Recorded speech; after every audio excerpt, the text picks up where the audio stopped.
হচ্ছে, রেজাল্ট বেরোচ্ছে, TET pass করছেন অসংখ্য চাকরি প্রার্থী, কিন্তু নিয়োগ হচ্ছে না। এক অদ্ভুত পরিস্থিতি।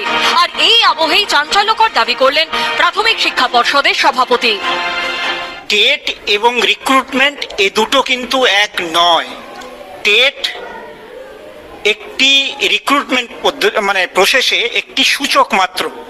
আউট অফ 50 5 নম্বর অ্যালট করা থাকে টেটে, অর্থাৎ কোনো ক্যান্ডিডেট তিনি টেট পাস করেছেন মানে এই নয় যে তিনি চাকরি পাওয়ার যোগ্য। টেট চাকরি পাওয়ার একমাত্র ভিত্তি নয়, অন্যান্য ক্রাইটেরিয়া তার রয়েছে।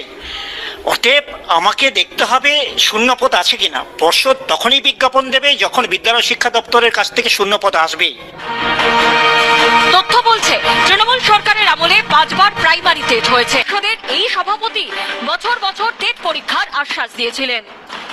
টেট এবং নিয়োগ দুটো কিন্তু পৃথক। অনারেবল সুপ্রিম কোর্টের পারমিশন নিয়ে কিন্তু আমরা পর্ষদ কিন্তু পরীক্ষা দিয়েছি এবং এনসিটির গাইডলাইন সেখানে মেনশন করা আছে।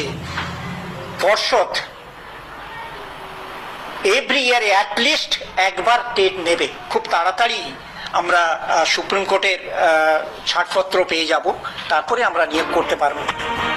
পুরনো বক্তব্য নিয়ে এখন নতুন সাফাই প্রাথমিক শিক্ষা পর্ষদের সভাপতির গলায়। আমি আগেও বলেছিলাম যে বছরে 2 বার নিয়োগ করা যাবে। কেন করা গেল না? 2020-22 ব্যাচে যারা ডিএলএড পাস করেছিলেন, প্যানেলের ওপরে তারা সুপ্রিম কোর্টে মামলা করেছিলেন। আমরা সুপ্রিম কোর্টের মামলা লড়ে তার ভিত্তিতে আমরা নিয়োগ দিয়েছি। কতজন টেট উত্তীর্ণ হয়েছেন এবং কত এখন ভ্যাকেন্সি আছে? আমাদের ভ্যাকেন্সি এখন বলা যাবে না, কারণ এখনো আমরা বিদ্যালয় শিক্ষা দপ্তরের কাছ থেকে এখনো শূন্যপদ পাইনি। ভ্যাকেন্সি পাওয়ার সাথে সাথে আমরা বিজ্ঞাপন দেব। আমার ভ্যাকেন্সি আছে ধরুন 1 লক্ষ, টেট পাস করেছে 5 লক্ষ, তাহলে 1 লক্ষ ব্যক্তিকে চাকরি দিতে হলে কিভাবে দেব? মেরিট অনুসারে চাকরি দেবো, 5 লক্ষকে দেওয়া যাবে না। মুখ্যমন্ত্রী আবার অতীতে চাকরি আটকে যাওয়ার জন্য বারবার কখনো বিরোধী দল কখনো মামলাকে দায়ী করেছেন।